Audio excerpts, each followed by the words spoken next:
எதிர்த்து பேசிட்டு வணக்கம். நேர்பட பேசு நிகழ்ச்சிக்கு உங்களை வரவேற்பதில் மிக்க மகிழ்ச்சி.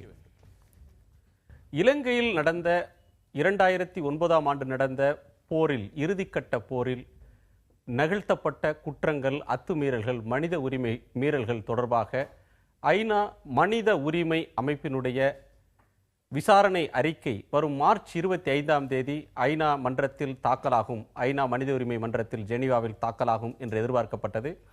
அது மேலும் 6 மாத காலத்திற்கு தள்ளி போடப்பட்டிருக்கிறது. புதிய ஆட்சி அமைந்திருக்கிறது. அவர்கள் கேட்ட அவகாசத்தின் அடிப்படையில், ஒத்துழைப்பதாக அவர்கள் கொடுத்த உத்தரவாதத்தின் அடிப்படையில், புதிய சாட்சியங்கள் வரக்கூடும் என்கிற அடிப்படையில் இவரை 6 மாதத்திற்கு ஒத்திவைத்திருப்பதாக அதன் தலைவர் அறிவித்திருக்கிறார். இதை அமெரிக்காவும் இந்தியாவும் இலங்கையும் வரவேற்றிருக்கின்றன. ஆனால் தமிழர் அமைப்புகள், குறிப்பாக மதிமுக, பாமக உள்ளிட்ட அமைப்புகளும், நெடுமாறன், குளத்தூர்மணி போன்ற தலைவர்களும் கூட கண்டனம் தெரிவித்திருக்கிறார்கள். பொருந்தா காரணங்களை கூறி இதை தடுப்பது என்பது தமிழர்களுக்கு கிடைக்க வேண்டிய நீதியை தாமதப்படுத்தக்கூடிய முயற்சி, இது உண்மை குற்றவாளிகளை தப்பவிடக்கூடிய முயற்சி என்ற கருத்தை அவர்கள் சொல்லியிருக்கிறார்கள். அவர்களோடு மனித உரிமை அமைப்புகளான அம்னெஸ்டி இன்டர்நேஷனல் போன்ற அமைப்புகளும் கூட, பிரித்தானிய தமிழ் பேரவை போன்ற அமைப்பும் கூட கண்டனத்தை தெரிவித்திருக்கிறார்கள். இது நமக்கு எழுப்பக்கூடிய கேள்வி, புதிதாக அமைந்திருக்கக்கூடிய அரசாங்கத்திற்கு 6 மாத கால அவகாசம் தருவது என்பது நியாயமானதா? இது தமிழர் நலனுக்கு போர்க்குற்ற விசாரணை என்பதில் நீதியை கொண்டு வரும் முயற்சியை தாமதப்படுத்துவதாகுமா? இந்த அமர்வில் நம்மோடு நாம் தமிழர் கட்சியின் திரு சீமான், அரசியல் விமர்சகர் திரு என் ராமசுப்ரமணியம், ஊடகவியலாளர் திரு சோமிதரன், பத்திரிகையாளர் விமர்சகர் திரு ஆர்.கே. ராதாகிருஷ்ணன். வணக்கம். வணக்கம். இந்த அறிக்கை தாமதமாவதுன்றது எதிர்பார்க்கப்பட்ட ஒன்று அப்படின்னு சொல்ல முடியாது. ஏன்னா இதை எல்லோருமே மிகப்பெரிய அளவில் அறிக்கை தயாரானது, இலங்கை ஒத்துழைக்காவிட்டாலும் கூட பல்வேறு இடங்களில் இந்த விசாரணையை நாங்கள் நடத்தி இதை தரப்போகிறோம் அப்படின்ற ஒரு நம்பிக்கையை அவங்க தந்திருந்தாங்க. திடீர்னு இதை தள்ளி வச்சிருக்கிறாங்க. இதுவரையிலும் போர் தொடர்பாக ஐநா வெளியிட்ட அதிகாரபூர்வ ஆவணம் அப்படின்னு எதுவுமே இதுவரையிலும் இல்லை. அவங்க பான் கி மூன் விசாரித்த அந்த 3 நபர் அறிக்கை, அந்த உள்ளக விசாரணை என்று கூட அதிகாரபூர்வமான டாக்குமெண்ட் இல்லை. இது ஒன்று மிக முக்கியமான ஒரு டாக்குமெண்ட்டாக, ஆவணமாக இருக்கும்னு எதிர்பார்க்கப்பட்டது. இதை தள்ளி வச்சிருக்கிறத நீங்க எப்படி பார்க்குறீங்க ராதாகிருஷ்ணன்? அதாவது ஒரு கவர்மெண்ட் இலங்கையில் அதிகாரம் ஏற்றுள்ளது. பிரசிடென்ட் எலெக்ஷனை தொடர்ந்து அவர்களுக்கு கால அவகாசம் வேணும் என்று அவர்கள் கேட்பதில் ஒரு நியாயம் இருக்கிறது. அதாவது ஒரு கவர்மெண்ட் வந்தால் அவர்களுக்கு அந்த ஸ்டடி பண்ணுறதுக்கான டைம் கொடுக்க வேண்டும் என்ற ஒரு நியாயம் அதில் டெஃபினட்டாக இருக்கிறது. ஆனால் 2009 நடந்த ஒரு படுகொலை, அந்த படுகொலையை தொடர்ந்து ஒரு 5 வருட காலம் இலங்கைக்கு டைம் கொடுக்கப்பட்டது. இந்த 5 வருட காலத்தில் என்ன அவர்கள் செய்தார்கள் என்ற ஒரு கேள்வியும் எழும்புது. இந்த எல்எல்ஆர்சி, இந்த லெசன்ஸ் லேர்ன்ட் என்ற ரெகன்சிலியேஷன் கமிட்டி என்ற ஒரு இது அமைப்பு அங்கே இருந்தது. அதனுடைய ரிசல்ட்ஸும் அதனுடைய ரெக்கமெண்டேஷன்ஸ் கூட இன்னும் இலங்கையில் அவர்கள் ஒன்றும் ஐநா மனித உரிமை அமைப்பினுடைய தலைவர் சொல்றதே, கடந்த ஆட்சி எங்களுக்கு முழுமையாக ஒத்துழைப்பு தரல, ஆனால் மனித உரிமை மீறல்கள் தொடர்பான பல விசாரணைக்கு உத்தரவாதம் தருவதாக, ஒத்துழைப்பு தருவதாக புதிய அரசு தருது. ஐநா ஒத்துழைப்பு தர்றதா சொல்றதுனால நாங்க இந்த வாய்ப்பை தர்றோம்னு சொல்றாங்க. அதை நம்ம சந்தேகிக்கணுமா? இல்ல, அது அந்த ப்ராசஸ் ஏன் இம்பீட் பண்றீங்கன்னு நான் கேட்கிறேன். அந்த ப்ராசஸ் லெட் இட் கண்டினியூ. இந்த டிஸ்கஷன் டெஃபினட்டாக ஜெனீவாவில் நடந்திருக்க வேண்டும். அந்த டிஸ்கஷனுக்கு பிறகு நீங்கள் என்ன அந்த அறிக்கை தாக்கல் செய்திருக்க வேண்டும். அதை தொடர்ந்து இருக்கிற நடவடிக்கை வேணா, ஒரு டிஸ்கஷன் வேணா, இலங்கை அரசோடு வைத்துக் கொள்ளலாம். வைத்திருக்கணும்னு சொல்றீங்க. டெஃபினட்டாக உங்களுடைய கருத்து என்ன தெரியுமா? அதே தான் இப்போ நீங்கள் சொல்லும்போது, கடந்த அரசு மனித உரிமை ஆணையத்துக்கு விசாரணைக்கு சரியாக ஒத்துழைக்கலை அப்படிங்கிற, ஒத்துழைக்காததுக்கு அந்த அரசின், அந்த நாட்டின் மீது, அந்த அரசின் மீது என்ன நடவடிக்கை எடுத்தது அப்படின்னு நம்ம பார்க்கணும். நீ ஏன் ஒத்துழைக்கலைன்னு. இப்போ நீங்கள் ஐயா ராதாகிருஷ்ணன் ஐயா சொல்கிற மாதிரி, புதிதாக வந்திருக்கிற ஒரு அரசுக்கு ஒரு அவகாசம் கொடுக்கணும். ஆள் தான் மாறி இருக்க, அரசு அதே அரசு தான். போர் நடக்கும்போது இது பாதுகாப்பான இடம், பாதுகாப்பான பகுதி, இங்கே வாங்கன்னு கூப்பிட்டு அழைச்சி குண்டு போட்டு நம்ம மக்களை கொன்றதில் இவருக்கும் பங்கு இருக்குது. பெரிய இப்போ இந்த ராஜபக்சே அதிபராக இருக்கும்போது அதே அமைச்சரவையில் இருந்தவர் இன்றைக்கி ஏதோ புதிதாக ராஜபக்சே ஆட்சிக்கு எதிர்ப்புரட்சி செய்து ஒரு அதிகாரத்தை கைப்பற்றி ஒருத்தர் வந்திருக்காரு. பாவம், அவருக்கு ஒரு 6 மாதம் அவகாசம் கொடுங்கன்னு கேட்குறது போல் இருக்குது. அதே அரசு தான் தொடருது, ஆள் மாறி இருக்கு, அவ்வளோதானே ஒளி. இப்போ ஐயா சொல்கிற மாதிரி 5 ஆண்டுகளாக நீங்கள் என்ன பண்ணீங்க? எல்லா விசாரணையும் முடித்து அறிக்கை தாக்கல் செய்கிற போது அதுக்கு தேவையற்ற ஒரு 6 மாதம் புதிய சாட்சியங்கள், புதிய தகவல்கள் நமக்கு கிடைக்க வாய்ப்பு இருக்குன்னா அது எப்படி கிடைக்கும், யார் கொடுக்க போகிறா, எந்த மாதிரி நமக்கு கிடைக்க போகுதுன்னு. இது வந்து ஒரு நீதியை பெற்றுத்தருவதில் இவ்வளவு தாமதம் என்ன இருக்குது? ஒரு அரசு புதுசாக வந்திருக்குன்னு சலுகைன்னா 5 ஆண்டுகளாக பாதிக்கப்பட்டு நிற்கிற மக்களுக்கான நீதி அதுதான் நீங்கள் பார்க்கணும். பாதிக்கப்பட்ட மக்களுக்கான நியாயத்தை அவங்க தரல, அவங்க தரப்புல நின்று இந்த விஷயத்தை பார்க்க ஐநா மறுக்குது அப்படின்ற பார்வை நீங்க முன்வைக்கிறீங்க. திரு ராமசுப்ரமணியம், நீங்க இந்த பிரச்சனை எப்படி பார்க்குறீங்க? இந்த 6 மாத காலம் தள்ளி போகிறதுனால பெரிய அநீதி வந்துடும் நினைக்கிறீங்களா? புதிய சாட்சியங்கள் வரும்னு சொல்றதுல உங்களுக்கு நம்பிக்கை இருக்கா?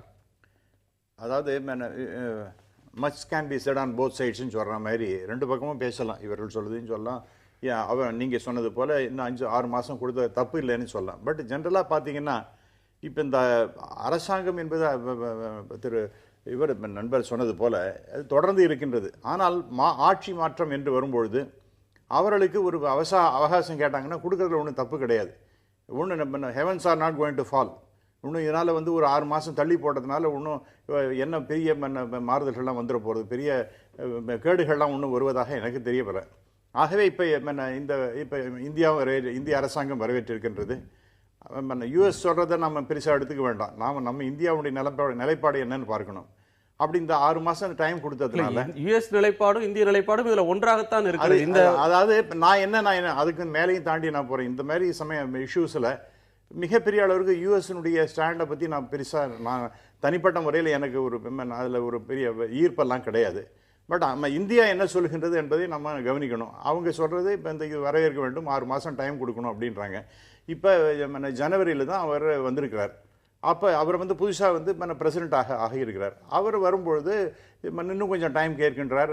இப்போ வந்து இதை கம்ப்ளீட்டாக இக்னோர் பண்ண போகிறேன் அப்படிங்கிறத சொல்ல, இதுக்கும் முன்னாடி இருந்த அரசுக்கும் இப்போ இருக்கக்கூடிய அரசுக்கும் ஸ்ரீலங்காவில் டெஃபினட்டாக நாம் போர்க்குற்றங்களாக நடந்திருக்கிறது, மனித உரிமைகள்லாம் மீறலாம் நடந்திருக்கு. ஆனால் அது எந்த அளவுக்குங்கிறது எங்களுக்கு ஸ்டடி பண்ணுறதுக்கு டைம் கொடுக்கணும் அப்படின்னு அவங்க கேட்குறாங்க. இல்ல அதை வந்து ஒப்புக்கொள்றாங்க, உலகம் சொல்கிறது. அதை யார் விசாரிக்கிறது அப்படின்றதான் பிரச்சனை. நாங்களே விசாரிச்சுக்கிறோம்னு ராஜபக்சே சொன்னார். அதே கருத்தை தான் புதிய அரசாங்கமும் சொல்கிறதா? அப்படிதான் சொல்ல, சர்வதேச விசாரணையை அவங்க ஏற்கிறாங்க. அதாவது அவங்க என்ன சொல்றாங்க, நீங்க விசாரணை நடத்துங்க, அந்த அதுக்கு இன் கன்ஃபார்மிட்டி வித் யுவர் நார்ம்ஸ், நாம எங்க டொமஸ்டிக் எங்க நாட்டுக்குள்ளேயே நாங்க அந்த ஒரு விசாரணை நடத்துவோம், இன் கன்ஃபார்மிட்டி வித் இன்டர்நேஷனல் ஸ்டாண்டர்ட்ஸ் அப்படின்னு சொல்லியிருக்காங்க. அது இப்போ நியாயமானதாக இருக்கு. நம்ம நாட்டில் இருந்தால் கூட நாமளும் அதை தான் சொல்ல போகின்றோம். எந்த நாடாக இருந்தாலும் அப்படி தான் சொல்ல போகின்றார்கள். ஆகவே அந்த விதத்தில் பார்க்கும்பொழுது இது சரியான வகையில் தான் சொல்லுகின்றது அப்படிங்கிறத நான் என்னுடைய வகையிலே சொல்ல விரும்புகின்றேன். அவங்களே விசாரிச்சு கொள்றதுல ஒரு நியாயம் இருக்கு அப்படின்னு. இப்போ என்னை கொன்று குவிச்சன்ட்டே நீயே விசாரிச்சுட்டு அதுக்கு ஒரு நியாயமான ஒரு தீர்ப்பு எழுதிக்க, தண்டனை கொடுத்துக்கன்னா இது என்ன எனக்கு நியாயம் கிடைக்கும்? அதனால தானே நாங்கள் பன்னாட்டு சமூகத்தையே நாடுறோம். அதனால தானே சர்வதேச சமூகத்தில் போய் நம்ம கெஞ்சுறோம், நீங்கள் எங்களுக்கான நீதியை பெற்றுக் கொடுங்கன்னு. அப்புறம் திருப்பி நீனே விசாரிச்சுக்க அப்படின்னா, கொலைகாரனுக்கு நீயே ஒரு விசாரித்து நீயே உனக்கு ஒரு தண்டனையை கொடுத்துக்கிட்டன்னா அது என்ன எனக்கு நீதி கிடைக்கும்? அதாவது இது வந்து வயலேஷன், ஹியூமன் ரைட்ஸ் வயலேஷன். டெஃபினட்டாக வார் கிரைம்ஸ் நடந்திருக்கிறது, போர் குற்றங்கள் நடந்திருக்குங்கிறதுல சந்தேகமே கிடையாது. போர் குற்றம் ஒரே ஒரு நிமிஷம், நீங்கள் போர் குற்றம்ங்கிறது போர் சரியானதுன்னு ஆகுது. போரில் சில சட்ட விதிமீறல்கள் மட்டும்தான் நடந்திருக்குது அப்படின்னு ஆகுது. அந்த போரே குற்றம்ங்கிறதா இங்கே இருக்கிறது. நீங்கள் பாதிக்கப்பட்ட தமிழ்நாடு அரசு வலிமை மிக்க ஒரு தீர்மானத்தை போடுது, அங்கே நடந்தது இனப்படுகொலைன்னு. வடக்கு மாகாண மக்களால், அந்த பாதிப்புக்கு ஆளான மக்களால் தேர்வு செய்யப்பட்ட முதலமைச்சர் ஐயா விக்னேஸ்வரன் ஒரு தீர்மானம் போடுறாரு, இங்கே நிகழ்ந்தது இனப்படுகொலைன்னு. பாதிக்கப்பட்ட நாங்கள் சொல்றதை விட்டுட்டு நீங்கள் அங்கிருந்து வெறும் போர் குற்றம், மனித உரிமை மீறல் அப்படின்னா இது எப்படி இருக்கிறது? இல்லை, இப்போ விக்னேஸ்வரன் சொல்றதை பற்றி சொல்லும்போது 2014 அவர் என்ன சொன்னார், இந்த ஜெனசைடுங்கிற வார்த்தையை யூஸ் பண்ணக்கூடாதுன்னு தான் சொன்னார். இது யூஸ் பண்ணக்கூடாதுன்னு சொல்ல, கவனமா யூஸ் பண்ணணும். அதனால ஜெனசைடு என்பதை நாம இது அதாவது ரொம்ப கவனமாக செய்ய வேண்டும். இது வந்து அந்த அளவுக்கு யூஸ் பண்ணும்போது, ஏன்னா அவர் ஒரு ஜட்ஜா இருந்தவர், அவர் சாதாரண ஆயுதங்களை பயன்படுத்தாத நண்பரே, கொஞ்சம் என்ன நான் பேச ஆரம்பிக்கிறதுக்குள்ளே நீங்க வந்து இந்த அளவுக்கு இன்டர்ஃபியர் பண்ணீங்கன்னா நான் பேசவே முடியாது. சரி, சொல்லி. ஆகவே அவர் வந்து அந்த மாதிரி ஜெனசைடுங்கிறது நீங்க பயன்படுத்துவது என்பது சரியானது அல்ல. ஏன்னா அது வந்து that has got more significance அப்படிங்கிற மாதிரி அவர் எடுத்து சொன்னார். அப்படிப்பட்டவர் இப்ப திடீர்னு அவர் ஸ்டாண்ட மாத்துறாரு. ஏன் பரிசீலிச்சு இந்த முடிவுக்கு வந்ததா அவர் சொல்றாரு. அப்படி அதான், அதாவது அவருக்கு வந்து இப்ப இருக்கக்கூடிய ஒரு பிரசிடென்ட்ங்கிறவர் நம்முடைய மக்களுடைய ஆதரவுனால வந்திருக்கின்றவர். ஆகவே நம்முடைய இப்ப வந்து அதனால அவர் ஒரு வீக் பிரசிடென்ட் அப்படிங்கிற மாதிரி, முன்னாடி இருந்தவர் ஒரு ஸ்ட்ராங் பிரசிடென்டா இருந்த போது இவரால் பேச முடியல. இப்ப கொஞ்சம் வீக்கா இருக்காரு. இவர் நம்முடைய சப்போர்ட்டை வச்சுட்டு தான் அவர் வந்து நடத்தணும், இந்த ஆட்சியை நடத்தணும் அப்படிங்கிற மாதிரி பேசுறதுல உண்மை இருக்கு இல்லன்றதை தாண்டி எதிர்த்தாப்புல இருக்கிற பிரசிடென்ட் அப்படி நான் பார்க்கின்றேன். இவர் ஒரு வீக் ஆயிட்டார் அப்படிங்கிற, இவர் ஒரு வீக் பர்சன் தான் அப்படிங்கிற மாதிரியும் ஒரு ஆட்டிடியூட் இருக்கு. இல்ல இதுல அந்த எதிர்த்தா இருக்கிற பிரசிடென்ட் வீக்கா இல்லையான்றது நமக்கு இன்னைக்கு பிரச்சனையே கிடையாது. இந்த தீர்மானம் இப்ப இவர் சொல்றதுலேருந்து நான் ஆரம்பிக்கிறேன். எதிர்த்தா இருக்கிற பிரசிடென்ட் வீக்கா இருக்கிறதுனால இப்ப தீர்மானத்தை கொண்டு வந்தாங்க. அந்த பிரசிடென்ட் ஸ்ட்ராங்கா இருக்கும்போது தீர்மானத்தை கொண்டு வரல. இதைத்தான் நம்ம பேசிட்டே இருக்கோம். ஏற்கனவே அங்க வந்து மக்கள், பாதிக்கப்பட்ட மக்கள் தங்களுடைய குரலை அங்கே பதிவு செய்ய முடியவில்லை. அங்க இருக்கக்கூடிய ஊடகங்களோ அல்லது போராடக்கூடியவர்களோ, மக்களுக்காக போராடக்கூடியவர்களோ அந்த குரலை பதிவு செய்ய முடியவில்லை என்பதுதான் இந்த 5 வருஷம் நிலைமையா இருக்கு. இப்ப அந்த ஆட்சி மாற்றம் என்பது பதிவு செய்வதற்கான ஒரு தற்துணிவை உருவாக்கி இருக்குது. ஆனால் அந்த துணிவினூடாக வருகிற விஷயம் என்ன? இவ்வளவு நாளும் சொல்ல முடியாத ஒரு விஷயத்தை அவங்க சொல்லியிருக்காங்க. இப்ப அண்ணன் சீமா சொன்னது போல இங்க இருக்கக்கூடிய ஒரு அரசு இனப்படுகொலை என்று சொல்கிறது, அங்க இருக்கக்கூடிய அரசு இனப்படுகொலை என்று சொல்லியிருக்கிறது. இப்ப இந்த இடத்துல உள்ளக விசாரணை பத்தி பேசிட்டு இருக்கோம். நம்ம ஒரு விஷயத்தை விளங்கணும். ஜெனீவா தீர்மானம் முதல் முறையாக வந்த போதும் அவர்கள் என்ன கொடுத்தார்கள்? இலங்கை அரசாங்கம் என்ன கேட்டது? எங்களுக்கு கால அவகாசம் தாருங்கள், நாங்கள் உள்நாட்டு விசாரணையை முடிவு செய்கிறோம், அதற்காக கால அவகாசம் தாருங்கன்னு சொன்னாங்க. அப்ப அந்த ஜெனீவா தீர்மானம் சொல்லிச்சுன்னா அடுத்த வருஷம் ஜெனீவா கூட்டம் வரைக்கும் உங்களுக்கு 1 வருஷம் டைம் தரோம்னு சொல்றது. அதுக்கு பிறகு அமெரிக்கா தீர்மானத்தை கொண்டது. அமெரிக்கா தீர்மானம் கொண்டு வரும்போதும் அப்பையும் கேட்குறாங்க, எங்களுக்கு 1 வருஷம் தாங்கன்றாங்க. திரும்ப என்ன சொல்றாங்கன்னா, எல்எல்ஆர்சியை நீங்க எல்எல்ஆர்சின்னு ஒரு உலக விசாரணை நடக்குது, முடிஞ்சிச்சு, அந்த எல்எல்ஆர்சியை நீங்க இம்ப்ளிமெண்ட் பண்ணுங்க அப்படின்னு அமெரிக்க தீர்மானம் சொல்லுது. அமெரிக்க தீர்மானம் வேற எதுவுமே பேசல, எல்எல்ஆர்சியை இம்ப்ளிமெண்ட் பண்ண சொல்லுது. அதை பண்றதுக்கு எங்களுக்கு திருப்பி 1 வருஷம் டைம் தாங்க, அதுக்கு பிறகு நாங்க பண்ணலன்னா நீங்க விசாரணை கொண்டுங்கன்னு சொல்லுது. இப்போ ராஜபக்ஷ அரசு இப்படித்தான் வாய்தா வாங்கி கொண்டு வந்தது. இப்போது அதே வாய்தாவை தான் மைத்ரிபால சிறிசேனவும் கேட்டுக்கிறார், எங்களுக்கு இன்னும் டைம் தாங்க, நாங்க உள்ளக விசாரணையை கொண்டு வரோம். இப்ப என்ன முக்கியமான கேள்வினா, இப்ப ஏற்கனவே ஒரு உள்ளக விசாரணை நடந்து எல்எல்ஆர்சி என்ற ஒரு விஷயத்தை அவர்கள் ஏற்கனவே மஹிந்த ராஜபக்ஷ அரசு வெளியிட்டு இருக்குது. இப்ப இந்த 100 நாள் வேலை திட்டத்துல எல்எல்ஆர்சி பற்றி ஏதாவது குறிப்பிடப்பட்டிருக்கிறதா? ஏற்கனவே அந்த அரசால் தாங்களே குற்றவாளிகளே அவங்க சொல்லலன்றது ஒன்று. 100 நாள்ல முதல் பயணமாக இந்தியாவுக்கு அந்த அதிபர் வருகிறார், இந்திய பிரதமரை பார்க்கிறார். பார்க்கும்போது அணு ஆயுத உடன்படிக்கை கையெழுத்தாகிறது, பொருளாதார நல்லுறவுக்கான உடன்படிக்கை கையெழுத்தாகுது. போர்க்குற்றம் பற்றி, மனித உரிமை மீறல் பற்றி, ராணுவ வெளியேற்றம் பற்றி அல்லது அதிகார பகிர்வை பற்றி அவர்கள் இருவரும் எது பேசினார்கள் என்ற எந்த விவரமும் இல்லை, பேசினதாக தெரியல. வெளிப்படையான விஷயம் என்னன்னு சொன்னா, இப்ப இலங்கையில் இருக்கக்கூடிய மிக முக்கியமான பிரச்சனை என்பது இனப்பிரச்சனை, இன ரீதியான ஒடுக்குமுறை. ஒரு போர் நடந்திருக்கிறது, அது குற்றங்கள் நடைபெற்றிருக்கின்றன.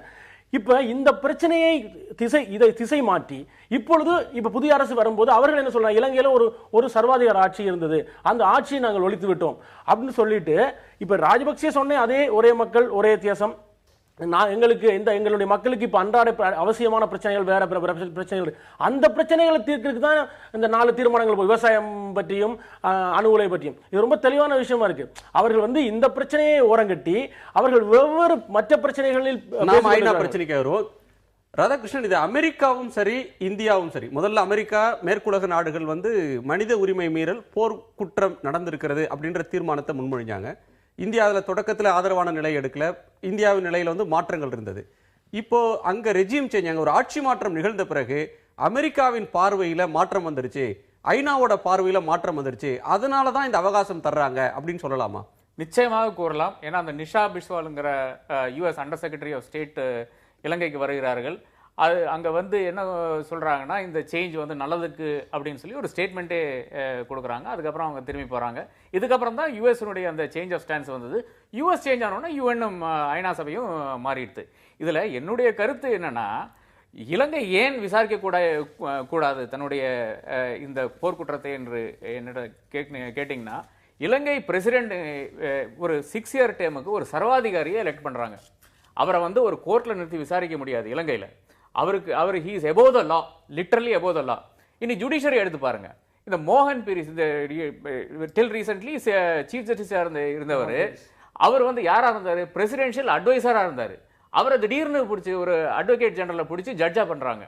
இதுக்கு முன்ன இருந்தது ஷிராணி பண்டாரநாயகி ஒரு காலேஜ் ப்ரொஃபசர், அவங்க திடீர்னு ஜட்ஜ் ஆறாங்க, ஜட்ஜ் சீஃப் ஜஸ்டிஸ் ஆறாங்க.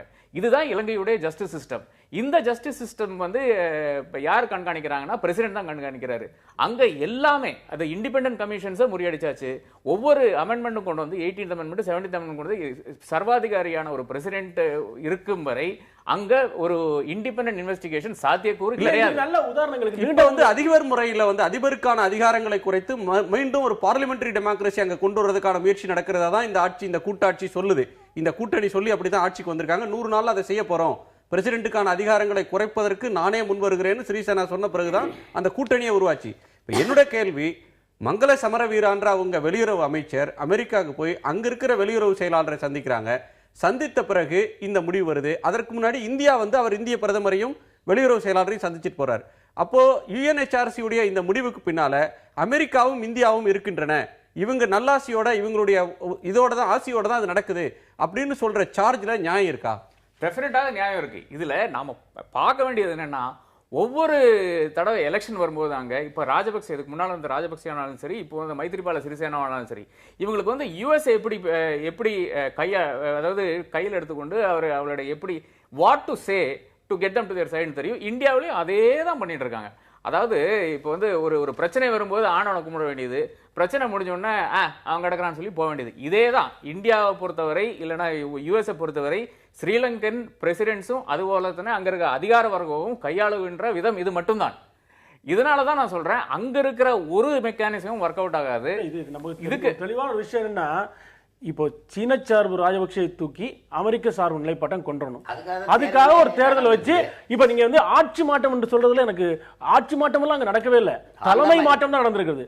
இந்த தலைவருக்கு போல அதே கட்சியிலிருந்து வேற இப்ப பாத்தீங்கன்னா சுதந்திர கட்சியிலிருந்து ராஜபக்சே ஒதுக்கி வைக்கப்பட்டிருக்கார். அதே சுதந்திர கட்சியினுடைய தலைவராக மைத்ரிபால சிறிசேனா தேர்வு செய்யப்பட்டிருக்கார். சுதந்திர கட்சி ராஜபக்சே ஆட்சியில் யாரெல்லாம் அமைச்சராக இருந்தாங்க அவங்க எல்லாம் சுதந்திர கட்சியில் இருக்காங்க. இப்ப ஏப்ரல்ல பாராளுமன்றம் கலைக்கப்பட்டு தேர்தல் வரப்போகுது. அந்த தேர்தலில் வந்து ஐக்கிய தேசிய கட்சி தனியாக தேர்தல் நிற்க போகிறது.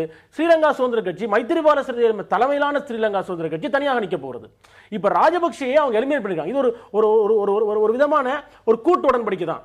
அமெரிக்காவுக்கு சைனா வெளியே போகணும், ராஜபக்சேவுடைய சொந்த கட்சிக்காரங்களுக்கு ராஜபக்சே வெளியே போகணும், அப்பதான் அவங்க ஏதாவது அனுபவிக்கும். ஏன்னா அந்த ஒரு குடும்பத்துடைய அதிகாரம் இருக்குல்ல, அந்த அதிகாரம் பரவலாக்கப்பட்டு எல்லா அமைச்சர்களும் அதிகாரத்தோடு வரணும். அதுக்கு ராஜபக்சே வெளியே போகணும். ரெண்டு பேருக்கும் ஒரு நோக்கம் இருந்தது. ஆகவே ரெண்டு பேரும் ஒரு கூட்டுடன்படிக்கையில வந்து இந்த மாற்றம் வந்திருக்குது. இந்த மாற்றத்தில் வந்து தமிழர்கள் பயன்படுத்தப்பட்டிருக்கிறார்கள். அமெரிக்க தீர்மானம் என்பது நீங்க தெளிவா அமெரிக்க தீர்மானம், அமெரிக்காவுக்கு ஒன்றும் பெரிய நலன் சார்ந்த விஷயம் எல்லாம் கிடையாது. இவர்களுடைய அமெரிக்க நலன் சார்ந்துதான் அந்த தீர்மானம் முன்மொழியப்பட்டிருக்கிறது. இல்ல நீங்க இப்படி எளிதாக அதை நிராகரிச்சிட முடியுமான்னு தெரியல. அமெரிக்காவுக்கு நலன் இருந்தாலும் கூட அமெரிக்க தீர்மானத்தினால இல்ல, அது அமெரிக்க தீர்மானத்தினால தமிழர்களுக்கு பலன் இருந்ததா இல்லையா? இதுவரையிலும் சர்வதேச அரங்கில், ஐநா மன்றத்தில், ஐநா மனித உரிமை கவுன்சில்ல வேற எந்த நாடும் இப்படி ஒரு தீர்மானத்தை முன்மொழியல. தமிழர்கள் சார்பில் முன்மொழியறதுக்கு எந்த நாடும் இல்ல. இந்தியா உங்களுக்காக நீங்க தமிழ்நாடு சட்டமன்ற தீர்மானம் நிறைவேற்றினா கூட இந்தியா இப்படி ஒரு தீர்மானத்தை முன்னெடுக்க போறது இல்ல. அமெரிக்கா முன்னெடுத்ததுனால தான் இது ஒரு சர்வதேச பிரச்சனையாக, சர்வதேச அளவில் விவாதிக்கப்படுற பிரச்சனையா வந்தது. இப்போ அமெரிக்கா திடீரென்று தன்னுடைய கைகளை கழுவிடுச்சு அப்படின்னு ஒரே நேரத்தில் சொல்ல முடியுமா? அப்படி சொல்ல இப்ப தம்பி சுவாமிதரன் சொல்ற மாதிரி இப்போ அமெரிக்கா வந்து கொண்டு வந்த தீர்மானங்களில் தமிழர்களுக்கு ஒரு அது நீதியை பெற்றுக் கொடுக்கணும், அந்த தமிழ் மக்களுக்கு ஒரு தீர்வை பெற்றுக் கொடுக்கணும்னு தீர்மானமும் இல்லை. ராஜபக்சே அரசே அவங்களே தயாரித்த போரின் படிப்பினையில் இந்த எல்எல்ஆர்சி ரிப்போர்ட்டை தான் நீ செயல்படுத்துன்னு அது சொல்லுது. அப்போ அதையே அவன் செயல்படுத்துறதுக்கு இவ்வளோ காலம் கிடத்திட்டாங்க. அதில் என்ன எங்களுக்கு வந்தது? நீங்கள் அங்கே இருக்கிற இராணுவம், தமிழர் நிலப்பரப்பில் இராணுவ முகாமிட்டிருக்கிறத திரும்ப பெறணும் அப்படின்னு அதில் இருக்குது. அதை கூட அதை செயல்படுத்தலை. இப்போ நீங்கள் இந்த நிலையில் வந்து அமெரிக்கா தமிழர்களுக்காக ஒரு இதை கொண்டு வந்துச்சு, அதை நாங்கள் நிராகரிக்கிறோம் அப்படின்னு நீங்கள் சொல்றது நலனுக்கான ஒரே ஒரு நலனுக்காக அது கொண்டு வந்திருந்தாலும் அது தமிழர்கள் தங்கள் நலனுக்கு அதை பயன்படுத்தி கொண்டது தானே பார்க்கிறோம். நீங்க அந்த தீர்மானத்துக்கு இந்தியா ஆதரவு அளிக்கணும்னு தானே இந்தியாவில் இருக்கிற, தமிழ்நாட்டில் இருக்கிற கட்சிகள்லாம் ஆதரவு வரணும். தமிழ்நாடு சட்டசபை மாணவர்கள் போராடுறது அதற்காக தானே. ஒவ்வொரு முறையும் ராஜபக்சே இருக்கும்போது அந்த அறிக்கை அது வந்து தாக்கல் செய்துதான் அவன் அவகாசம் கேட்டிருக்கிறாங்க அவங்க. ஆனால் இந்த முறை தாக்கல் செய்யறதுக்கு இவங்க ஒத்தி போடுறாங்க. அப்போ நீங்கள் பார்த்தீங்கன்னா ராஜபக்சே அரசு இருக்கும்போது கொடுத்த நெருக்கடியை இந்த மைத்ரிபால சிறிசேனா வந்த உடனே அமெரிக்காவே வழியே ஒரு அறிக்கை கொடுக்குது. அங்கே மனித உரிமை மீறலுக்கான விசாரணைக்கு நாங்கள் முழு ஒத்துழைப்பு கொடுக்க தயார் அப்படின்னு அமெரிக்கா சொல்லுது. தம்பி சொல்றதை நீங்கள் கவனிக்கணும். இந்த தேர்தல் நடத்தப்பட்டது இலங்கைக்கானதோ அங்கே இருக்க தமிழ் மக்களுக்காகவோ அல்ல. சீனாவின் ஆதிக்கத்தின் பிடியிலிருந்து இலங்கையை மீட்கணும்னு அமெரிக்காவுடைய விருப்புக்கு தான் இங்கே தேர்தல் நடக்குது. அதனால தான் அது வரைக்கும் அவர் அமைச்சரவையில் இருந்த மைத்ரிபாலாவை வெளியே அழைச்சிட்டு வந்து அப்படி பார்க்க இயலாது. ஏன்னா இந்த எலெக்ஷன் நடத்துறதே ராஜபக்சே தான். ராஜபக்சே வந்து இன்னொரு டேமுக்கு வரணும்ன்ற ஒரு 2 வருஷம் பதவி காலம் இருக்கும்போது தேர்தல் எப்ப நடந்தாலும் அதை பயன்படுத்தி இருக்கோம். ஏன்னா ஆட்சி மாற்றத்தை இந்தியாவும் விரும்பி இருக்கலாம், அமெரிக்காவும் விரும்பி இருக்கலாம், ஆனா தமிழர்களும் விரும்பி இருக்காங்க. தமிழர்களுக்கு வந்து அவரை தண்டிக்கணும்ன்ற நோக்கம் இருந்திருக்கலாம். அந்த தேர்தலை திணித்தது என்பது ராஜபக்சே தானே. 2 ஆண்டு காலம் அவருக்கு பதவி இருக்கும்போது அவரால் தேர்தலை இருந்தாலும் இதான் நடந்திருக்கும். நீங்கள் அவர் 2 ஆண்டு அவர் பதவிக்காலம் முடிஞ்சு கொண்டு வந்திருந்தாலும் பக்கத்தில் இருக்கிற சிறிசேனாவே எடுத்துக்கிட்டு வந்து அவர் ஒரு விஷயம்னா செஞ்சிருப்பாங்க. 2 ஆண்டுகள் கழிச்சு இந்த தேர்தல் ராஜபக்ஷ நட வேண்டிய அவசியம் இருந்திருக்காது. அது ராஜபக்ஷ தெரியும். அதுக்குள்ள வேற வகையில் ஆட்சி மாற்றத்தை கொண்டு வந்திருப்பாங்க. இது தெரிஞ்சுதான் ராஜபக்ஷ திருப்ப ஸ்ட்ராங் வெர்டிக்டுக்காக திருப்பி எலெக்ஷன் வர்றாரு. சோ இது ஏன்னா இந்த 2 வருஷம் அவர் இருக்க விட்டுருக்க மாட்டாங்க. ஏற்கனவே பெரிய ஃபியூச்சர்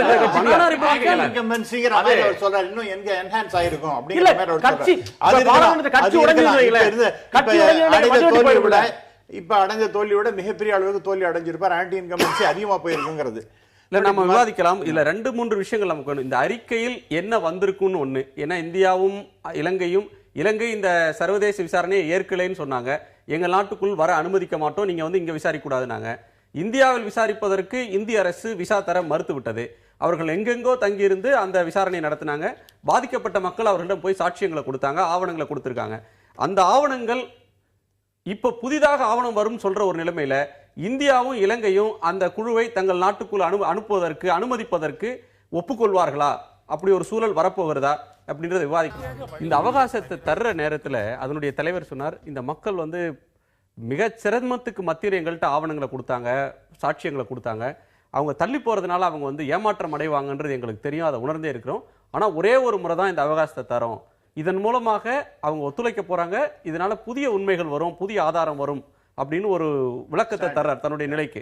இப்ப நமக்கு எழக்கூடிய கேள்வி, ஆட்சி மாறி இருக்கு, அவங்களுக்கு அவகாசம் தரணும்னா இப்போ அங்க போர்க்குற்றம் நடந்த பகுதிகளுக்கு போய் விசாரிக்கிறதுக்கு, பாதிக்கப்பட்ட மக்களுக்கு போய் அவங்களிடமே கேட்டு சாட்சியத்தை பெறறதுக்கு இலங்கை அங்க அனுமதிக்குமா?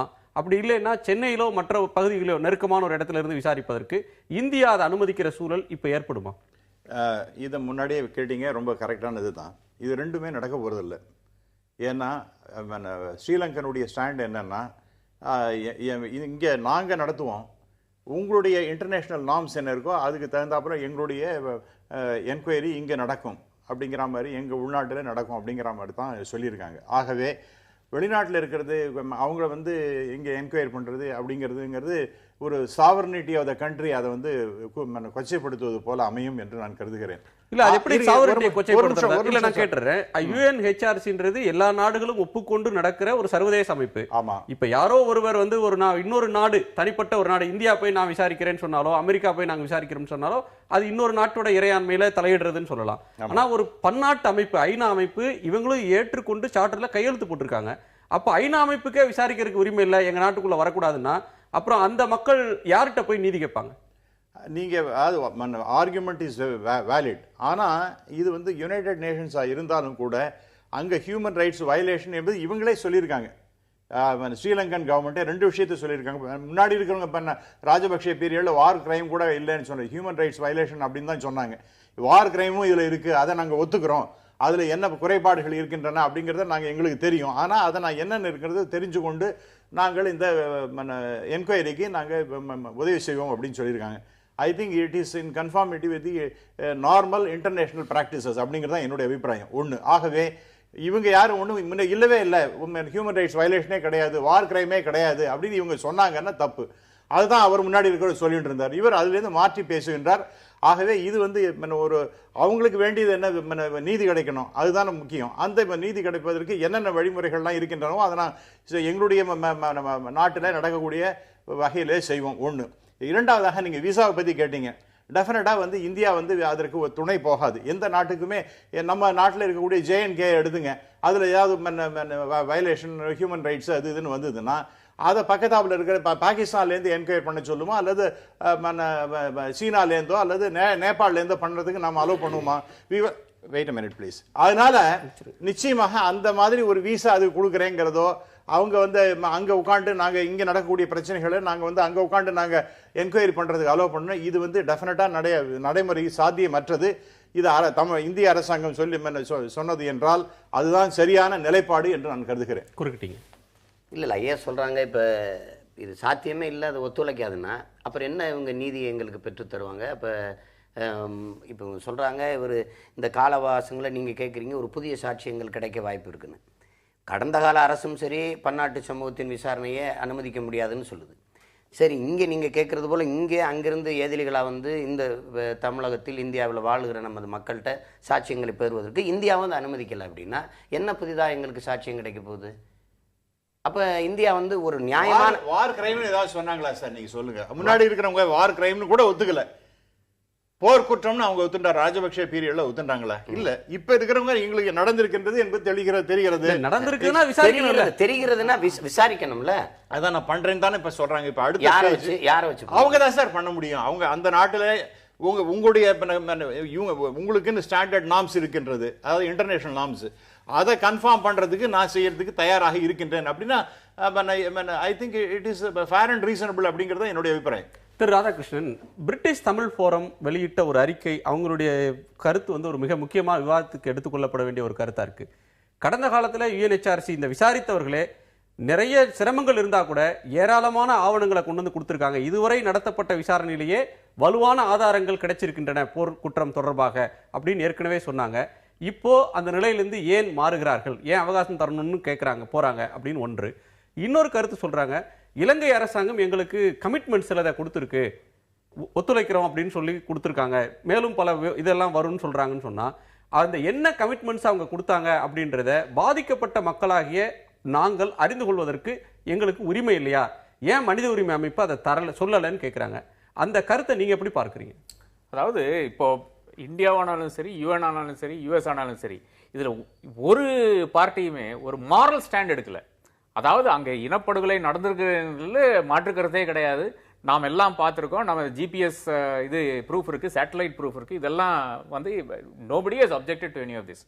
அதே நேரத்தில் இப்போ வந்து ஒரு அறிக்கைன்னு வரும்போது ஒரு ஏற்கனவே யுஎன்னுடைய ஒரு அறிக்கை இருக்கு, இன்னும் டீடைல்டு இன்வெஸ்டிகேஷன் தான், அதில் பில்டு பண்ணுற இன்வெஸ்டிகேஷன் தான் இப்போ நடந்து முடிஞ்சிருக்கு. இதில் வந்து ஆக்ட் பண்ணுறதுக்கு என்ன ப்ராப்ளம் தெரியல. அதாவது only because of pressure, US ப்ரெஷரும் இந்தியா ப்ரெஷரும் கொடுக்கறதுனால மட்டும் UN அதை தள்ளி போடுது. அதை வந்து நீங்கள் குறிப்பிட்ட மாதிரி அந்த ஹியூமன் ரைட்ஸ் கமிட்டியுடைய சீஃபே சொல்கிறாரு, it may be seen a shelving கூட சொல்கிறாரு. அந்த ஒரு ஷெல்விங்னு ஒரு வார்த்தையை யூஸ் பண்ணுறாரு. யுஎன்னுடைய ஹியூமன் ரைட்ஸ் கமிட்டியோட சேர்மன் அதை யூஸ் பண்ணிட்டு அப்புறம் சொல்கிறாரு, இல்லை இதுக்கு மேலே நான் அவகாசம் கொடுக்க மாட்டான்னு சொல்கிறாரு. இது என்ன வேடிக்கைன்னு எனக்கு தெரியல. இது அடுத்த கேள்வி என்னன்னா, இந்த தமிழர் அமைப்புகள் இருக்குது, இது வந்து ராஜபக்சே வந்து ஒரு லண்டன் போனாலோ இல்லை வேற US போனாலோ கருங்கொடி காமிக்கிறதுக்கு நிறைய அமைப்புகள் இருக்குது. இந்த அமைப்புகள் எல்லாம் ஏன் இந்த அறிக்கையிலேயே நிறுத்தி கொண்டு வேற ஒரு போராட்டம் நடத்த மாதிரி தெரியல. இது லண்டன்லையானாலும் சரி, யுஎனுக்கு முன்னாலேயானாலும் சரி, ஜெனீவாலும் சரி, ஒரு பெருசா ஒரு போராட்டம் நடத்தினாவே தெரியல. இலங்கையோட ஒரு டெலிகேஷன் ஜெனீவால போய் இறங்கினா இவங்க கருங்கொடி எடுத்து வருவாங்க, LTT கொடி எடுத்து வருவாங்க. ஐநாவுக்கு முன்னாடியே நிறைய முறை போராட்டம்லாம் நடத்திருக்காங்களே. ஆனா அது எப்ப நடத்துறாங்கன்னா ஒரு ஸ்ரீலங்கன் டெலிகேஷன் வரும்போது மட்டும்தான் நடத்துறாங்க. இப்பதான் தலையாய போராட்டம் நடத்த வேண்டிய டைம் இதுதான். நீங்க வந்து இதெல்லாம் விட்டு போட்டு இனிப்ப அடுத்த கூட்டம் நடக்கட்டும், அந்த கூட்டத்தொடருக்கு முன்னாடி நாங்க போய் கொடி காமிக்கிறோம்னு சொல்லி நின்று இருக்காங்க. இது ஏன் நடக்குதுன்னு எனக்கு புரியல. இந்த ஐநா அவர்கள் விசாரித்த கமிட்டியிலேயே 2 இருக்கு. உள்ளக விசாரணை நடந்தப்ப இந்த மக்களை, குடிமக்களை போரின் அழிவிலிருந்து காப்பாற்ற முடியல, ஐநா அமைப்பு இருந்தும் ஐநா தன்னுடைய மக்களை காப்பாற்ற வேண்டிய, பாதுகாக்க வேண்டிய கடமையிலிருந்து ஐநாவே தவறிடுச்சு அப்படின்னு அவங்க பல ஆண்டுகள் கழித்து போர் முடிந்து பல ஆயிரம் பேர் இறந்த பிறகு தங்களுடைய குற்றம் தவறுன்னு சொல்லி அவங்க வருந்தின ஒரு ரிப்போர்ட்டை பார்த்தோம். அப்படியான ஒரு நிலைமை இதுக்கு வந்துருமா? அல்லது இந்த விசாரணை ஆணையம் அப்படின்றது நிறைய நிபுணர்கள் எல்லாம் போட்டு பண்ணியிருக்காங்க, சர்வதேச ஆவணங்கள், சர்வதேச சட்டங்களின்படி நடக்கக்கூடிய விசாரணை என்ற முறையில் இருதரப்பிலும் தவறு நடந்தது அப்படின்ற ஒரு குற்றச்சாட்டு அவங்க இலங்கையும் சொல்கிறது, அமெரிக்க தீர்மானத்திலும் அது இருக்கு. அப்படியான ஒரு நிலைமையில இந்த போர்க்குற்ற விசாரணையினுடைய முடிவு அப்படின்றது, இவங்க தாக்கல் செய்யக்கூடிய அறிக்கை என்ன விதமான முக்கியத்துவத்தை கொண்டிருக்கு, அதில் என்ன இருக்கும்னு எதிர்பார்க்கலாம் நம்ம? இல்லை, இப்போ ஏற்கனவே ஐக்கிய நாடு சபையினுடைய ஒரு அறிக்கை வந்து தயாராகி ரொம்ப நாளாகவே கிடப்பில் இருக்குது. மணிவண்ணன் பிள்ளை இருக்கும்போது ஒரு அறிக்கை, அதாவது இவங்க வந்து நேரடியாக மக்களை சந்தித்து விசாரிச்சன்றது இன்னொன்று, அதுக்கு முன்னாடியான ஒரு பிரைமரி ரிப்போர்ட் ஒன்று இருக்குது. அந்த அறிக்கையே தாக்கல் பண்ணலை. இப்போ ஜெனீவா அமெரிக்க தீர்மானம் கொண்டு வரும்போது அந்த அறிக்கையை தாக்கல் பண்ண சொல்லி கேட்டாங்க. அந்த அறிக்கைக்கு மாற்றாக அமெரிக்கா நானே ஒரு அறிக்கை தாக்கல் பண்ணுறேன்னு சொல்லி தான் ஜெனீவாவில் தாக்கல் பண்ணாங்க. இப்போ குறைந்தபட்சம் அந்த அறிக்கையாவது இப்போ தாக்கல் பண்ணலாம். அந்த அறிக்கையை தாக்கல் பண்ணாலாவது என்ன குற்றங்கள் நடைபெறும். இப்போ நீங்கள் விடுதலை புலிகள் குற்றம் செய்திருக்கிறார்கள், இலங்கை அரசாங்கம் குற்றம், யார் குற்றம் செய்திருந்தாலும் இப்போ என்ன அந்த அறிக்கையில் இருக்கிறது, என்ன குற்றங்கள் செய்யப்பட்டிருக்குன்னு சொல்லிட்டா அதுக்கு பிறகு உள்ளக விசாரணை கூட செய்யலாம். நாம் இலங்கையில போய் ஐக்கிய நாடுகள் சபை நேரடியாக விசாரணை செய்யணும், இல்ல இந்தியாவுக்கு வந்து விசாரணை செய்யணும்ன்றது செகண்டரி. ஃபர்ஸ்ட் என்னன்னா இப்ப இருக்கிற அறிக்கை இருக்குல்ல, அந்த அறிக்கையை தாக்கல் பண்ணி அதை ஒரு ஆரம்ப புள்ளியாக வைத்து இலங்கை அரசாங்கம் கூட விசாரிக்கலாம்ல. ஐக்கிய நாடுகள் சபை இப்படி அறிக்கை தாக்கல் பண்ணிருக்கு, அது சரியா தப்பானதை விசாரிக்கலாம்ல. அப்படி அறிக்கை தாக்கல் பண்ணா ஒரு சர்வதேச நிர்பந்தம் இருக்கும், சர்வதேச அழுத்தம் இருக்கும். இப்போது அந்த சர்வதேச அழுத்தம் குறைந்திருக்கிறது. இந்த சர்வதேச அழுத்தம் குறைவது என்பது தமிழர்கள் தரப்புக்கு சாதகமான விஷயம் கிடையாது. ஏன்னா நம்ம வரலாற்று ரீதியாக இலங்கை மாற்றத்தோடு சர்வதேச அழுத்தம்ன்றது போயிடும் அப்படின்னு சொல்றீங்களா? ஆமா, இந்த சர்வதேச அழுத்தம் இல்லாம போயிருச்சுன்னு வைங்களேன், இந்த ஆட்சி மாற்றம் என்ன நடக்கும்னா இந்த ஆட்சி மாற்றமே போதுமன்ற மாதிரி ஆயிரும். ஏன்னா இதுதான் வந்து வரலாற்று ஃபுல்லா நடந்துட்டு இருக்கு. இப்ப நீங்க யாழ்ப்பாண நூலகம் இருக்க போது ஒரு ரிப்போர்ட் ஒரு தமிழர் தலைமையில் சுந்தரன் என்ற ஒரு டிஐஜி தலைமையிலேயே ஆணைக்குழு போட்டாங்க. 83 கலவரத்துக்கு ஒரு ஆணைக்குழு போட்டாங்க, 78 கலவரத்துக்கு 56 கலவரத்துக்கு எல்லாம் ஆணைக்குழு போட்டாங்க. சந்திரிகா வந்தபோது பிரேமதாசா காலத்தில் நடந்த அந்த வெள்ளைவான் கடத்தல்களுக்காக சந்திரிகா காலத்தில் ஒரு ஆணைக்குழு போட்டாங்க. சந்திரிகா காலத்தினுடைய பிரச்சனைகளை ரணில் விக்ரமசிங்கே வந்தபோது ஒரு ஆணைக்குழு போட்டு ஊராவே விசாரிச்சாங்க. மக்கள் வந்து போய் நேரடியாக, நானே நேரடியாக அப்போ பத்திரிகையாளருக்கு போது நேரடியாக போய் பார்த்தேன். மக்கள் வந்து பிரேமதாசா காலத்திலையும் சந்திரிகா காலத்திலையும் நடந்த படுகொலை பற்றி வாக்குமூலம், அந்த அறிக்கைகளாக என்னாச்சு? ஸோ அந்த அறிக்கைகள் எங்க போனதோ அதே இடங்களுக்கு தான் இது போகுது. ஸோ இப்போ எல்லாம் இலங்கை தனக்குள் விசாரித்துக் கொண்ட உள்ளக விசாரணை மாதிரியான ஒண்ணு. ஆனா திரும்ப அதே மாதிரி ஒரு விஷயம் இருக்கக்கூடிய ஒரு இன்டர்னல் பாடி இல்லாம ஒரு இன்டர்நேஷனல் அமைப்பு விசாரிக்கிறப்ப அதுக்கு வித்தியாசம் இருக்குல்ல? வித்தியாசம் இருக்கு. நான் அந்த வித்தியாசம் இருக்குன்றது ஒத்துக்கிறேன். அதனால தான் சொல்றேன், இப்ப ஏற்கனவே வச்சிருக்கக்கூடிய ஐக்கிய நாடு சபை அறிக்கையை இந்த முறை ஜெனீவா கூட்டத்தொடர்ல அந்த அறிக்கையை தாக்கல் பண்ணுங்க. அது ஒரு இனிஷியலா இருக்கட்டும். அதுக்கு பிறகு விசாரணை அறிக்கையை தாக்கல் பண்ணலாம். சோ ஒண்ணுமே தாக்கல் பண்ணாம போகுது. இதுதான் இப்ப நீங்க இந்த இலங்கை அகதிகளை வந்து இலங்கையில இந்தியாவுக்கு கூடிய இலங்கை அகதிகளை இலங்கைக்கு திருப்பி அனுப்புறதுன்ற விஷயங்கள்லாம் இருக்குல்ல, இதெல்லாமே ஒரு இது எல்லாத்தையும் நீங்க பாத்தீங்கன்னா இது ஒரு டிராமா நடக்குது. இலங்கையில வந்து வளமை திரும்புறது, ஒரு அடக்குமுறை இல்லாம போயிருச்சு அப்படின்ற ஒரு நிலைமையை வந்து காட்டுறதுக்கு முயற்சி பண்றாங்க. ஒரு விஷயத்தை நம்ம பதிவு பண்ணிக்கணும், ராஜபக்ஷ காலத்துல இருந்த அடக்குமுறை இல்ல. நீங்க ஆரம்பத்தில் கேட்ட மாதிரி எப்படி வடமாகாண சபையால ஏற்கனவே சிவாஜிலிங்கம் வந்து இது 6 மாசத்துக்கு முன்னாடி கொண்ட தீர்மானம், அது ஏன் இப்ப சொல்ல முடிஞ்சதுன்னா அந்த அடக்குமுறை இல்ல, ஒரு சுவாசிக்கிறதுக்கான ஒரு பீரியட் இருக்கு. ரொம்ப இறுக்கமான நிலைமையில ஒரு சிறு தளர்வு இருக்கு. அந்த தளர்வு வந்து அங்க இருக்கக்கூடிய போராடும் சக்திகளுக்கு ஒரு மூச்சு விடக்கூடிய மாதிரியான விஷயம் இருக்கு. ஆனா இதற்கு சப்போர்ட்டிவாக யூஎன் இருக்கணும். ஆனா யூஎன் இதுக்கு சப்போர்ட்டிவா இல்லாம எதிர்த்தரப்புல இருக்கக்கூடிய இலங்கை அரசாங்கத்துக்கு சப்போர்ட்டிவாக ஒரு ஸ்டாண்ட் எடுத்திருக்கிறது என்பது வந்து இங்க தவறா இருக்கு. இலங்கை அரசு கடந்த காலங்களில் நாங்களே விசாரிச்சுக்கிறோம், நீங்க வரக்கூடாதுனாங்க. ஆனா இப்போ ஒரு படி மேல போய் நாங்க விசாரிக்கிறோம், ஆனா உங்களுக்கு சில கமிட்மெண்ட்ஸ் தரோம், நீங்களுடைய மனித உரிமை மீறல் பற்றி நீங்க சொல்லக்கூடிய விஷயங்களுக்கு நாங்க ஒத்துழைக்கிறோம் அப்படின்னு அதுல ஒரு மாற்றம் இருப்பதாக அதனுடைய தலைவர் சொல்றாரு. அப்ப இதை நம்ம பாசிட்டிவா வரக்கூடிய அளவிற்கு நாங்க எங்களுடைய அதை ஒரு சாதகமான அம்சமா பார்க்கணுமா, எப்படி பார்க்கணும்? இல்ல அதுதான் இப்ப நீங்க அந்த எங்களுக்கான நீதியை பெற்று தருவது இல்லாம உங்களை திருப்திப்படுத்துற மாதிரி நாங்க விசாரிக்கிறோங்கிறத நாங்க எப்படி நாங்க உண்மையான விசாரணையை செய்யறோம் அப்படின்னா அது ஒரு நம்பகத்தன்மை இருக்கு. நீங்க உங்களுக்கு திருப்திப்படுத்துற மாதிரி நாங்க விசாரிக்கிறோம்ங்கிறத யாருக்கான திருப்தி தீர்வுங்கிறத நம்ம பார்க்கணும். இப்போ இதுல என்ன கவனிக்கணும்னா, ராஜபக்சேனுடைய வெறும் அரசியல் தோல்வியில அவ்வளோதான் முடிஞ்சு போச்சு. ராஜபக்சேயே தோற்கடிக்கப்பட்டிருக்கு. அப்போ அதனாலேயே இந்த ஒட்டுமொத்த இனப்படுகொலை பல 1,80,000 பேருக்கு மேலான அந்த இனப்படுகொலையை வந்து ஒரு மூடி மறைக்கிற முயற்சியாக தான் நம்ம அதை பார்க்குறோம். இப்போ ராஜபக்சே வருகிற ஒவ்வொரு போதும் தமிழ் மக்கள் நம்ம கிளர்ச்சி செஞ்சு எதிர்ப்பு தெரிவிச்சுக்கிட்டு இருந்தோம். ஆனால் அதே நாட்டின் அதிபர் அவருக்கு பக்கத்தில் பாதுகாப்பு அமைச்சராக இருந்த மைத்ரிபாலா சிறிசேனா வரும்போது எந்த எதிர்ப்புமே இந்த நிலத்தில் இல்லை. அப்போ கொஞ்சம் கொஞ்சமாக இது கடத்தி போடுது. இவங்கெல்லாம் என்ன சொன்னாங்க, இப்போ தானே வந்திருக்கிறார், பார்ப்போம் அவர் என்ன சொல்கிறாருன்னு பார்ப்போம், அவருக்கு ஒரு அவகாசம் கொடுப்போம் அப்படிங்கிறது. அப்போ இதை இப்போ எதுக்கு இந்த தள்ளி வைக்கப்படுறத தம்பி ஸ்ரீதரன் சொல்கிற மாதிரி, அதாவது நீங்கள் ஏற்கனவே செஞ்ச அறிக்கையை இந்த முறை தாக்கல் செஞ்சிருக்கலாம். நீங்கள் புதிதாக வர சாட்சியங்களோடு இந்த அரசுக்கும் அவகாசம் கொடுத்து பிறகு நீங்கள் சொல்கிற 6 மாதம் கழிச்சு செப்டம்பரில் கூட அந்த புதிய அறிக்கையை நீங்கள் தாக்கல் செய்யலாம். எதுவுமே இல்லாமல் நீங்களே நாங்கள் பின்னோக்கி இப்போ கொஞ்ச நாள் பொறுத்துக்கிறோம், அவருக்கு அவகாசம் கொடுக்குறோங்கிறது எப்படி வருதுன்னா, இப்போ எனக்கு ஒரு நிமிஷம், இப்போ ராஜபக்சேனுடைய தோல்வி அவர் சொல்லும்போது தமிழ் மக்களால் நான் தோற்கடிக்கப்பட்டிருக்கேன் அப்படின்னு சொல்கிறார்.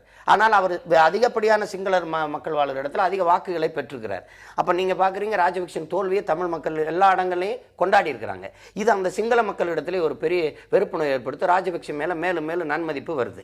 இப்போ இது எந்த வாயும் திறக்காம இவருக்கு எந்த நெருக்கடி மைத்ரிபாலா கொடுத்தாலும் அது அவருக்கு சிக்கலா வரும். பாராளுமன்ற தேர்தலில் ராஜபக்சேயுடைய அணி வந்து அதிகப்படியாக வென்றுச்சுன்னா இந்த ஆட்சியை நீண்ட காலம் நீடிக்க முடியாம மறுதேறுதல் வர வைக்கிற சூழல் வந்துடும்.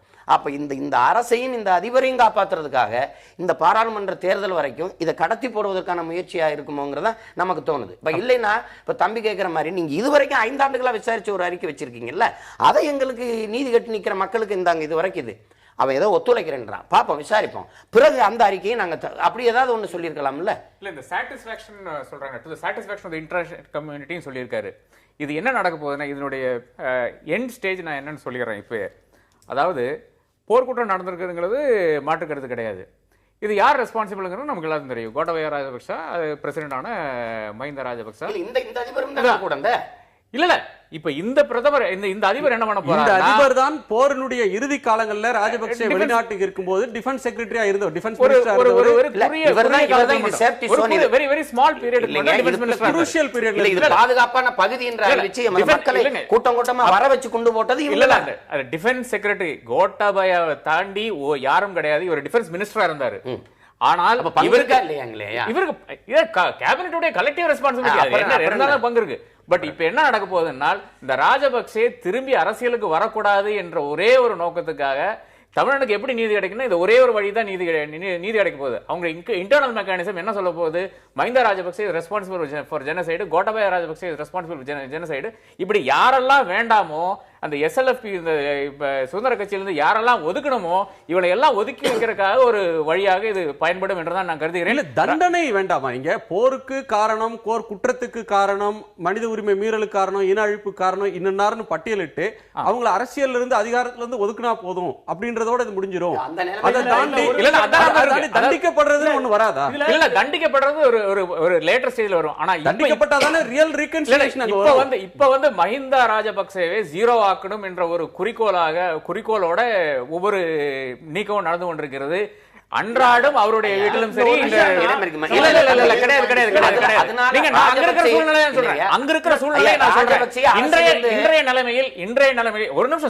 இன்றைய நிலைமையில் பாராளுமன்ற தேர்தல் நடக்கக்கூடிய இருக்கிற சூழ்நிலையில நீங்க ஒண்ணும் பெருசா ஒண்ணும் பண்ண முடியாது. அதனால என்ன பண்றாங்கன்னா, ரெய்ட் பண்றாங்க. மஹிந்தாவுடைய வீடு ரெய்ட் பண்றாங்க, கோட்டாவுடைய ரெய்ட் பண்றாங்க, அது எடுத்து சொல்றாங்க, இது எடுத்து சொல்றாங்க. கொலம்போ சிட்டி இந்த கேபினெட்ல கூட டிசிஷன் கூட இருக்கு. 13th February கொலம்போ சிட்டில வந்து முறைகேடல் நடந்திருக்கு, எக்ஸ்பென்ஷன் முறைகேடல் நடந்திருக்கு. இது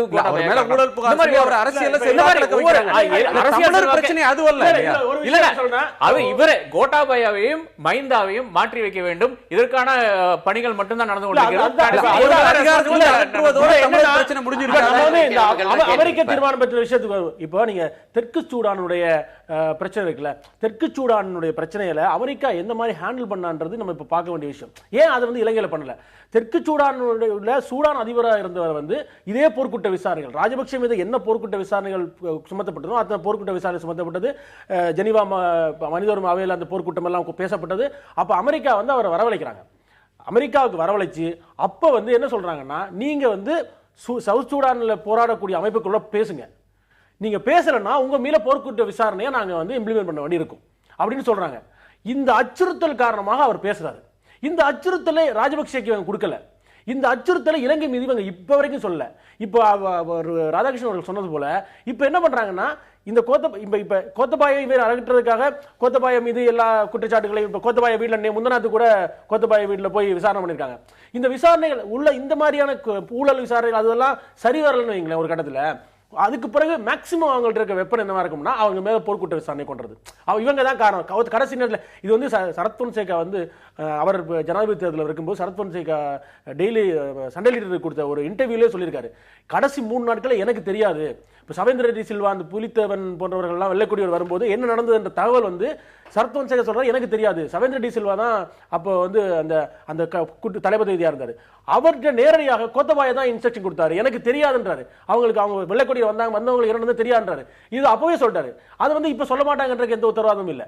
சோ இது வந்து அவங்களை கோனர் பண்றதுக்கான விஷயம் தான். இதுல தமிழர்களுடைய விஷயம் என்ன இருக்குன்றது இதுல கலெக்டிவா இவங்க எக்ஸ்பிரஸ் பண்ற ஒரு விஷயம், அவங்க அடிநாதமா எழுப்புற ஒரு கவலை அப்படின்றது அரசியல் அதிகாரத்திலிருந்து ராஜபக்சே குடும்பத்தை அகற்றுவது அப்படின்றதோட இந்த பிரச்சனை முடிஞ்சிரும். அதை தாண்டி பாதிக்கப்பட்ட மக்களுக்கான போர்க்குற்றம், இனப்படுகொலைக்கான நீதின்றது கிடைக்காமலே போயிடும் கடைசியில. இன்னொன்று, தமிழர்களுக்கான அரசியல் போராட்டத்துக்கான நீதியும் இதுல வந்து மறுக்கப்பட்டுரும் அப்படின்னு சொல்ற இவங்க ஆதங்கத்தை நீங்க எப்படி பார்க்கறீங்க? நண்பர் கரெக்டா அந்த வார்த்தையை சொன்ன ஷெல்வாகிறதுக்கு அப்படிங்கிற மாதிரி அவர் சொல்லியிருக்காரு. அது உண்மைதான். அது it may end up like that. கடைசியில் அல்டிமேட்டா ஒண்ணுமே இல்லை, எல்லாரும் சண்டை போட்டாங்க, ஏதோ அவனு சண்டை போட்டான், நாங்க சண்டை போட்டோம், கடைசியில் முடிஞ்சு போச்சுங்கிற மாதிரி முடியலாம் அப்படிங்கிறது தான் அவருடைய கவலை. அதை தான் வந்து ஷெல்வுடுன்னு இட் மே பி ஷெல்வுட் அப்படின்னு சொல்லியிருக்கின்றார். ஒரு புறம் இருக்கட்டும். ஆனால் அப்படி அந்த அளவுக்கு இதை வந்து முடிச்சிட முடியுமாங்கிறது பெரிய, ஏன்னா இது இன்டர்நேஷனலாக எல்லாருமே பார்த்து கொண்டிருக்கார்கள். அதுவும் குறிப்பாக இங்கே தமிழ்நாட்டை சேர்ந்தவர்களும் சரி, உலகத்தில் இருக்கக்கூடிய தமிழர்கள் அவ்வளோ பேருமே உன்னிப்பாக கவனிக்கிறதுனால இது வந்து அப்படி ஷெல் பண்ண முடியும்னு எனக்கு தோணலை. ஒரு விஷயம். இரண்டாவதாக நண்பர் சொன்னார், இது வந்து இன்டர்நேஷனல் இதில் இது என்ன பண்ண போகிறாங்க, பார்க்கின்றார்கள் அவங்கள சாட்டிஸ்ஃபை பண்ணுறதுக்காக அப்படின்னு ஒரு வாதம் வச்சார். நான் நினைக்கல. நான் என்ன சொல்றேன்னா, you must do the work, you must also appear to be doing it அப்படிங்கிறது ஒன்று இருக்கு. இல்ல அவர் சொல்லக்கூடிய கருத்து என்னுடைய இல்ல அதாவது அவர் சொல்லக்கூடிய கருத்து ஒரு they might see this is a first step towards shelving or diluting a report. Yes. They have long feared they would never see. இந்த அறிக்கையை மக்கள் மன்றத்தில் வைக்காமலே போவதற்கான வாய்ப்பு இருக்கும், அல்லது நிறுத்து போக செய்யக்கூடும் அப்படின்ற வாய்ப்பு, அல்லது இதை வந்து கைவிட்டுருவாங்க அப்படின்ற அவங்க கவலையை நாங்கள் உணர்ந்தே இருக்கிறோம். ஆனால் அப்படி நடக்காது அப்படின்னு அவர் சொல்றாரு. எக்ஸாக்ட்லி அதுதான். இப்ப நான் அது மாதிரி விட போறது இல்ல. அண்ட் செகண்ட் பாயிண்ட், உலகத்தில் இருக்கக்கூடிய அனைத்து தமிழ் இயக்கங்களும் அதை கூர்மையாக வாட்ச் பண்ணிட்டு தான் இருக்காங்க. அதை அப்படியே ஷெல் பண்ண விடுவாங்களாங்கிறது அது ஒரு முக்கியமான பாயிண்ட் இருக்கு. அவங்க டெஃபினட்டா வேரியஸ் ஃபோரம்ஸ் இருக்கு. ஆகவே அவங்க உலகம் அனைத்தும் பார்த்து கொண்டிருந்த நேரத்துல, குண்டுமலை பொழிந்த நேரத்துல, 2009 உலகம் முழுக்க கதர்ன நேரத்திலும் ஐநா அமைதியாகத்தான். அப்ப என்ன பண்ணாங்க? 4 ஆண்டுகள் கழித்து வந்து இப்ப ஷெல் பண்றேன்னு சொல்றாங்களே, ஷெல் பண்றாங்கன்ற கவலையை புரிஞ்சிருக்கிறோம்னு. அப்ப ஐநா எதுவும் செய்யாம முடமான இருந்த ஒரு நிலைமை தான் நாம பார்த்தோம். ஆமா,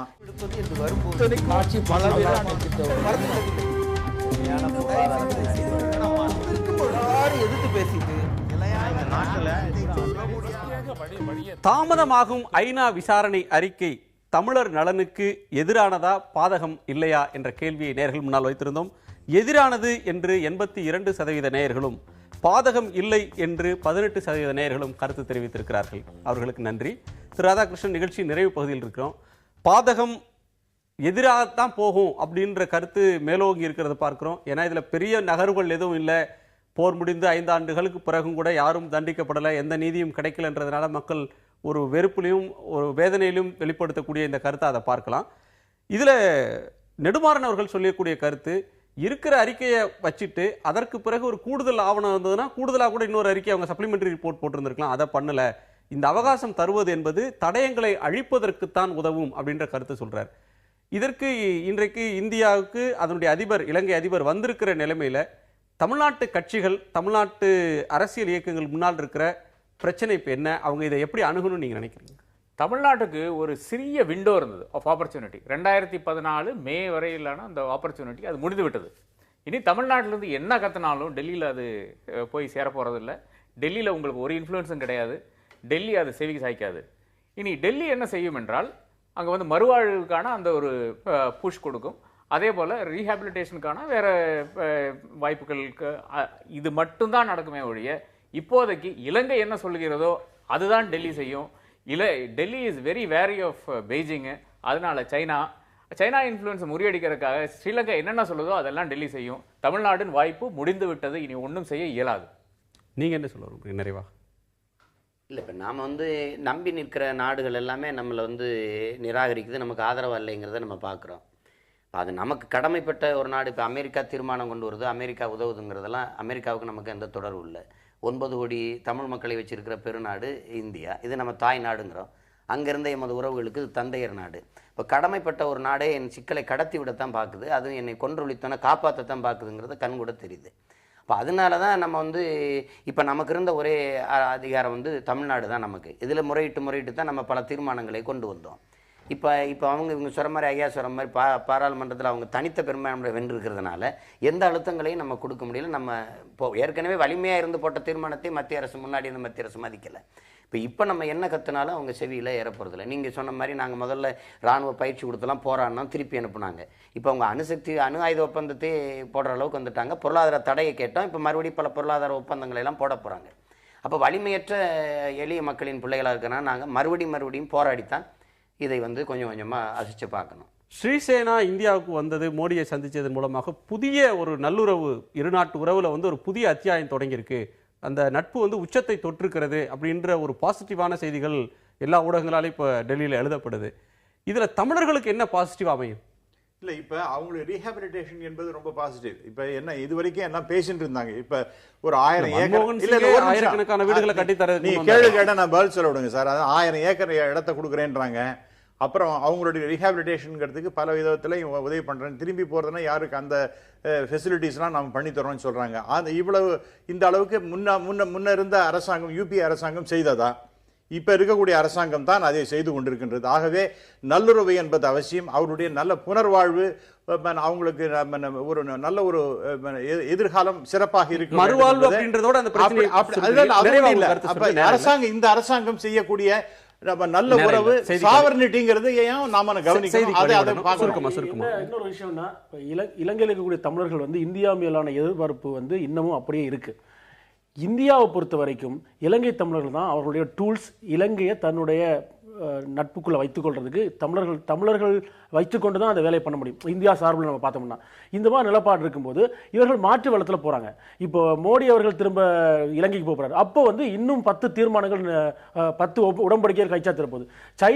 சைனா இன்னைக்கு நிறைய ப்ராஜெக்ட் பண்ணிட்டு இருக்கு. ப்ராஜெக்ட் எல்லாத்தையும் வெளியேற்றி அந்த ப்ராஜெக்ட் வந்து இந்திய ப்ராஜெக்டுகளாக மாத்துற நோக்கம் தான் இங்க இருக்கு. 25 வருஷமா ஸ்ரீலங்காக்கு யாரு எந்த பிரைம் மினிஸ்டர் போகவே இல்லை சார். இவர் போறேன்னா எப்பவே போக கூடாதுன்னு சொன்னா என்ன அர்த்தம்? இல்ல இதுல தமிழர்கள் 25 வருஷத்துல இதுல தமிழர்கள் நலன் என்கிறதுன்றத பிரச்சனை. ஸ்ரீலங்காக்கு போல என்ன அது போக வேண்டாம். நீங்க எல்லாத்துக்கும் you don't impute please do not impute motive for நன்றி. உங்கள் நால்வருடைய வருகைக்கும் கருத்து பயிருக்கும் நன்றி. மீண்டும் சந்திக்கலாம். மீண்டும் சந்திப்போம். நன்றி, வணக்கம்.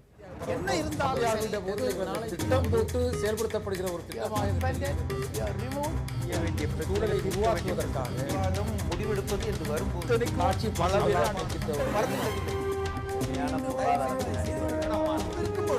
எதிர்த்து பேசிட்டு இந்த விவாதத்துல தமிழர்களுக்கு இது நன்மையா பாதகமாக அமையுமான்னு நம்ம கேட்டிருக்கோம். நேயர்கள் என்ன சொல்லி